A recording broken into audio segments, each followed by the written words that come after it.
ഈ റിസർഷനകത്ത് തന്നെ രണ്ട് റിസർഷൻ ഉണ്ടാവും. ഒന്നാം പുനരുദ്ധാനം എന്ന് പറയുന്നത് ഫസ്റ്റ് റിസർഷൻ. ആ ഫസ്റ്റ് റിസർഷനകത്ത് മെയിൻലി അത് ഫോക്കസ് ചെയ്യുന്നത് ബിലീവേഴ്സിനെയാണ്, ക്രിസ്തുവിൽ വിശ്വസിക്കുന്നവർക്ക് വേണ്ടിയാണുള്ള ഒന്നാമത്തെ പുനരുദ്ധാനം.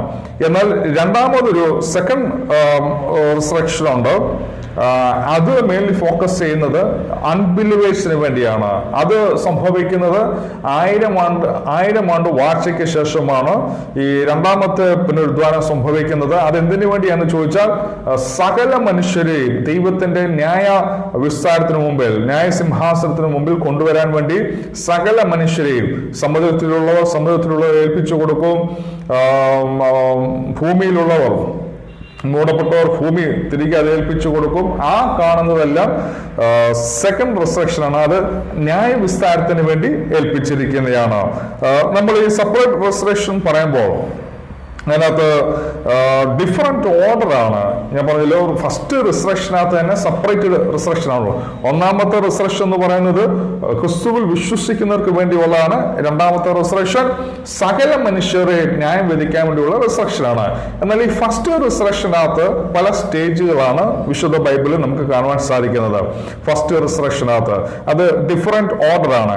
അതിനകത്ത് ഫസ്റ്റ് കൊരിന്ത്യർ 15 അധ്യായം 22-23 വാക്യങ്ങൾ ഞാൻ നിങ്ങൾക്ക് വേണ്ടി ഒന്ന് വായിക്കാം. ഫസ്റ്റ് കൊരിന്ത്യർ 1 കൊരിന്ത്യർ ലേഖനം 15 അധ്യായം 22-23 വാക്യങ്ങൾ. അതിങ്ങനെയാണ് പറയുന്നത്: മനുഷ്യൻ മൂലം മരണമുണ്ടാകിയാൽ മരിച്ചവരുടെ പുനരുദ്ധാനവും മനുഷ്യൻ മൂലമുണ്ടായി.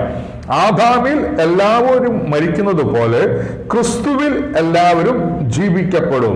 ആദാമിൽ എല്ലാവരും മരിക്കുന്നത് പോലെ ക്രിസ്തുവിൽ എല്ലാവരും ജീവിക്കപ്പെടും. ഓരോരുത്തരും താതാന്റെ നിലയിലത്രേ.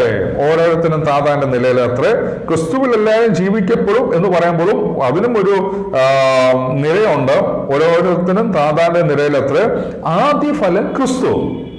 അപ്പൊ ആദ്യഫലം ക്രിസ്തു എന്ന് പറയുന്നതോ, മരിച്ചവരുടെ പുനരുദ്ധാനത്തിനകത്ത് ആദ്യഫലം ക്രിസ്തുവാണ്.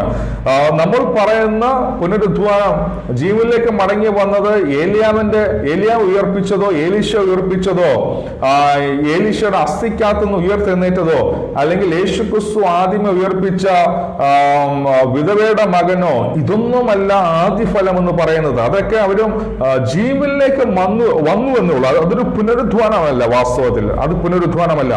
അവർ മരിച്ചതിന് ശേഷം അവർ ജീവനിലേക്ക് തിരികെ വന്നു, പിന്നെ അവർ മരിച്ചു.